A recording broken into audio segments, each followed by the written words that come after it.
বিসমিল্লাহির রহমানির রহিম। আসসালামু আলাইকুম দর্শকবৃন্দ, কেমন আছেন? আশা করি ভালো আছেন। আমিও ভালো আছি। সকাল সকাল উঠে পড়লাম। আজকে সকালবেলা ওঠার সময় বিছানা একদম গুছিয়ে নেমে পড়লাম কাজে।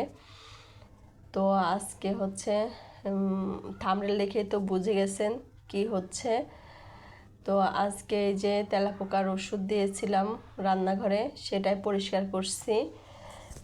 পরিষ্কার করে একদম রান্না বসিয়ে দেবো। সকাল সকাল মেহমান আসছে বাসায়, যার জন্য আজকে ভোর ভোরে রান্না করলাম, কারণ সবাই দুপুরে নামাজ পড়ে খেয়ে নেবে। আর আম্মা অসুস্থ, আমার শরীরটা ভালো না, সেই জন্য একা একাই করবো কাজ। তাই ভাবলাম যে ভোরে ভোরেই উঠে পড়ি আর কাজে হাত দিই। আপনাদের ভাইয়া ভোরবেলায় বাজারে চলে গেছে।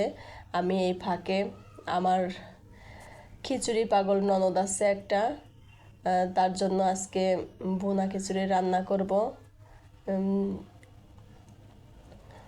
আজকে যদি ভুনা খিচুড়ি রান্না না করি তাহলে মাথার চুল আর একটাও থাকবে না। তারপরে যে কি অবস্থা হবে মানে সেটা আপনাদের বলে বুঝাইতে পারবো না। সে প্রতিদিন মানে এত খিচুড়ি পাগল, প্রতিদিন যদি খিচুড়ি দেন প্রতিদিনই খিচুড়ি খাবে। আর তার সামনে যদি খিচুড়ি মানে নষ্ট হয়ে গেছে কি পচে গেছে সেটা দেখার নাই, সামনে পাইলে খায় নেবে। তার অবস্থা এই। তো ভাবলাম যে পোলার চাল দিয়ে ভুনা খিচুড়িটা করে ফেলি। আর ও খুব খিচুড়ি পছন্দ করে, যার কারণে আর কি খিচুড়ি রান্না করব। কয়েকদিন ধরে কান্নাকাটি করতেছিল খিচুড়ির জন্য। মেহমান থাকে সব সময় দেখা যাচ্ছে, আর ভোরবেলা ওরাও অফিসেও চলে যায়, অত সকালবেলা তাড়াহুড়া করে খিচুড়ি রান্না করাও হয় না। দেখা যাচ্ছে সকালবেলা রুটি থাকে, ডিম ভেজে দিলে রুটি দেখে আমারও তাড়াতাড়ি হয়, ওদেরও তাড়াতাড়ি হয়। আরও সকালবেলা খেতেই চায় না, মোটেই খেতে চায় না, জোর করে খায়। সকালবেলা খাওয়াও যায় না। আপনাদের ভাইয়া তাও মোটামুটি খেয়ে যায় প্রতিদিনই। ও এক একদিন খায়, এক একদিন খায় না। মুগের ডাল ভেজে নিচ্ছিলাম। তো সকালে যখন রান্না করতে ঢুকেছি আমার আর খেয়াল নাই রাতে তেলাপোকার ওষুধ দিয়েছিলাম। তারপরে তেলাপোকা মানে ওষুধটা ভালো করে করে নিলাম যে রান্না টান্না হবে, সেই জন্য একদম পরিষ্কার করে গরম পানি দিয়ে অনেকবার পরিষ্কার করে নিয়েছি। এই ফাঁকে আবার নিজেও একদম পরিষ্কার হয়ে আসলাম। মানে সব কিছু পাল্টে আসছে, কারণ কেমন লাগে বোঝেনি তো। আমার ঘরে সাধারণত তেলাপোকা আমি মানে হইতে দেই না। সব সময় দেখা যাচ্ছে যে 2-4 দিন পর পরই তেলাপোকার ওষুধ দেই, কারণ আমার তেলাপোকা একদম পছন্দ না। অনেক সময় অনেকে বাসা চেঞ্জ করার সময় প্রচুর তেলাপোকা থাকে। আমি 2-3বার বাসা চেঞ্জ করছি। আমার বাসা থেকে কেউ একটা তেলাপোকাও পাবে না। আমার শাশুড়িও অনেক পরিষ্কার পরিচ্ছন্ন।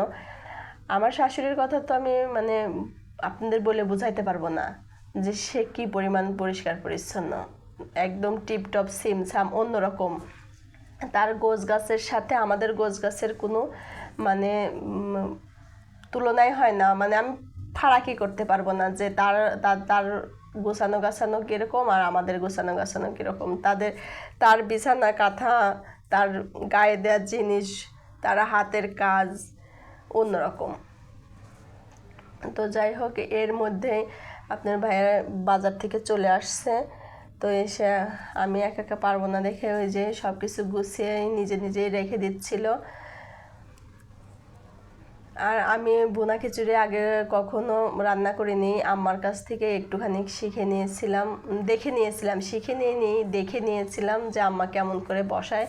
তারপরের থেকে একটু একটু করে মানে বেশি না, হালকা পাতলা একটু রান্না করে দেখছি, ট্রাই করে। তো ভালোই হয়েছে মোটামুটি। আজকেই মনে হয় যে আমার সবচেয়ে ফার্স্ট একটু অন্যরকম এইরকম করে রান্না করা। তো দেখা যাক কেমন হয়, খেয়ে আপনাদের বলবো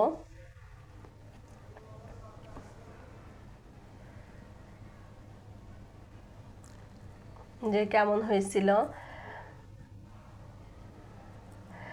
তো যাই হোক, আমার ছোট ননদ খুশি থাকলে আমি খুশি।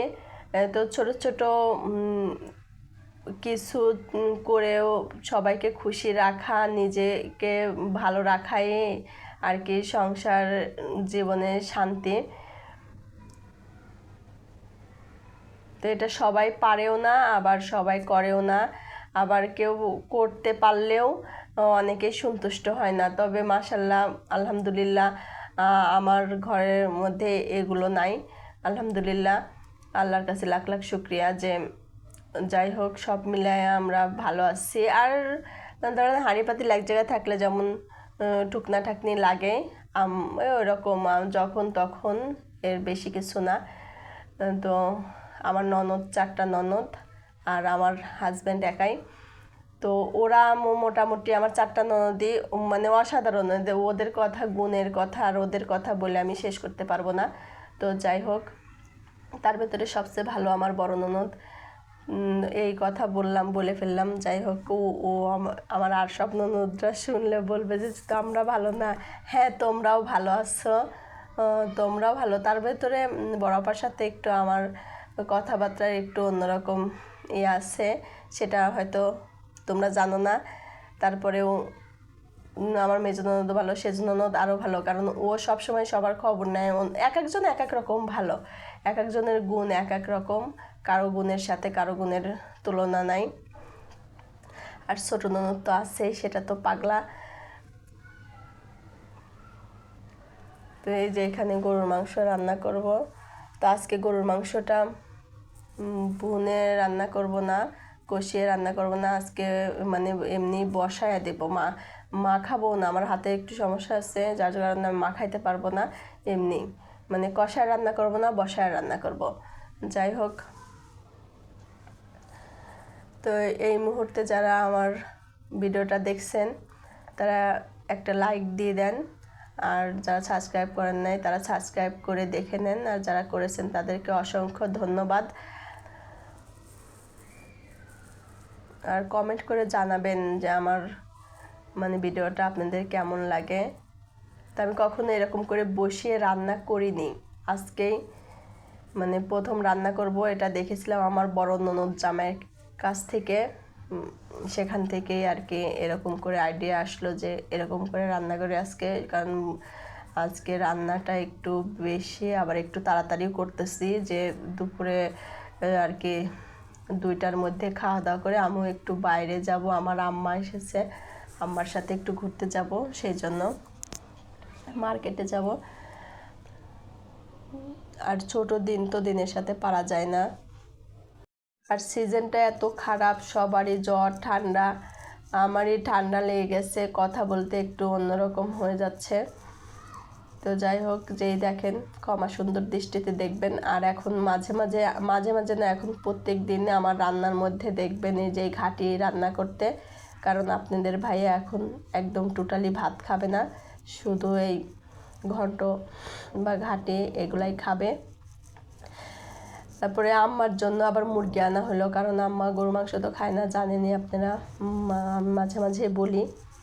তো আমার ইতিমধ্যে রান্নাটা প্রায় কাঁচা গেছে, আর হচ্ছে সবাই ঘুম থেকে উঠে পড়েছে, সবার জন্য যে নাস্তার ব্যবস্থা করতেছিলাম,